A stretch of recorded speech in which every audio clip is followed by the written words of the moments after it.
Welcome back, people. Card Boss channel. First NBA video for 2022. If you guys are into cards, money investing, you have come to the right place. So please subscribe if you like this sort of content to get notified for future similar stuff. All right, let's go.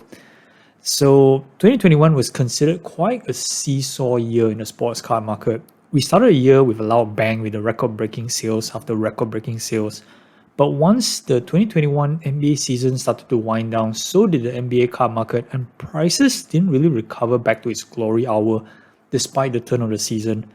I guess you could attribute that to a few things: a less than exciting draft class, post pandemic, as people return to normalcy, and just declining investor dollars that previously fueled speculation market and drove prices to the stratosphere. So we're sitting in the start of the new year, somewhat in the bearish market. I personally have cut down on purchases substantially by almost 70%, redirecting capital to other ventures such as Marvel. But I still have one eye on the sports car market, looking at several key signs which might just jumpstart the market again. I've covered several of these points briefly in my earlier videos, but today I will dive in depth into what I look forward to see in 2022. Now, everyone is looking forward to this. I bet every one of us has a stack of cards all good to go when PSA reopens. But what does this mean? For one, there are a number of people who would just like to get a card slabbed for authentication, preservation, or set collecting, and that's all fine. But on the other hand, there is still a group of people who believes that the buy and grade strategy is still a viable thing once PSA reopens with cheaper submission levels. While I can't say for sure whether this is still a good thing, what I can say is that there is a huge surplus of graded cards in the market, referring to base rookies, second year cards, non-serial number parallels.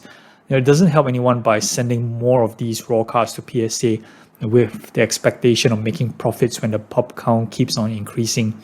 But I'm sure that's not going to stop anyone from trying. I'm clearly expecting lots of 2020 cards, in particular LaMelo Ball or Anthony Edwards rookies, finally going to PSA after PSA strategically announced the shutdown just before Prism was released last year. So what do I make of this whole situation? Aside from more raw cards entering the system, I'm slightly intrigued by crossover potentials. Yeah, you heard it right. Crossover potentials. Let me explain. So not long after PSA announced its closure, we have the emergence of the likes of HGA, CGS, and also SGC putting itself out there to be the solid number 3 behind PSA and Beckett. But value for these slabs hasn't exactly held up, and a lot of people have been aggressively moving the slabs.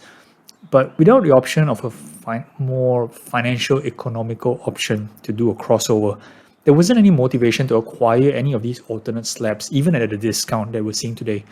Until now, that is. SGC or HGA 9.5, depending on subgrades, might have PSA 10 potentials, and with the right costing, perhaps they might be an arbitrage play.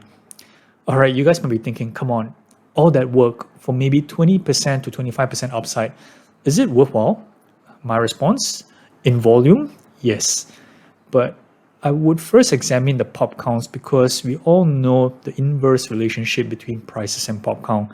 So before you start buying those SGC 9.5 Zion Prisms for $80, thinking you add another $20, $25 and sell it for $200 later on, you might be wrong.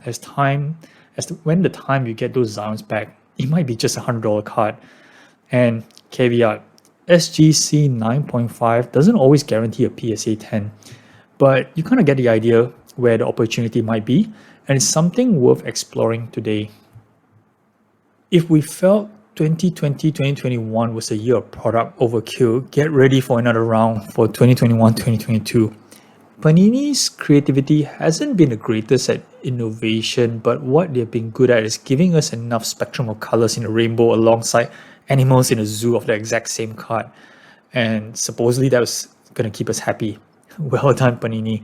I loved my tiger stripes in 2018, but then came the zebra, the elephant, the snake skin, and potentially crane or monkey in 2022, which parallels look awesome with my Kung Fu Zion. Kung Fu Panda. Come on, Panini. We know your company's motto is milk the cow while we can, but you gotta be fair to us. Supporters have been supporting you guys for the last decade plus, especially with this year's NBA rookie class, which is less than stellar. I think we need something to make us believe Panini is still producing high quality products and not just 75 versions of the same card.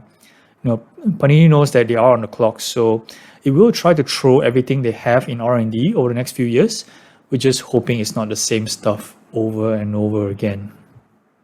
And lastly, I just want to talk about the NBA season in general. The 2021-2022 seasons has its highs and lows. We had Steph Curry on another MVP season, breaking the all-time three-point record. DeMar DeRozan playing Kobe-like. Phoenix Suns proving last season wasn't a fluke. And mixing up with the Lakers' chemistry meltdown, rosters being ravaged by health and safety protocols, and two other mega stars, Ben Simmons and Kyrie Irving, have yet to step on the court this season.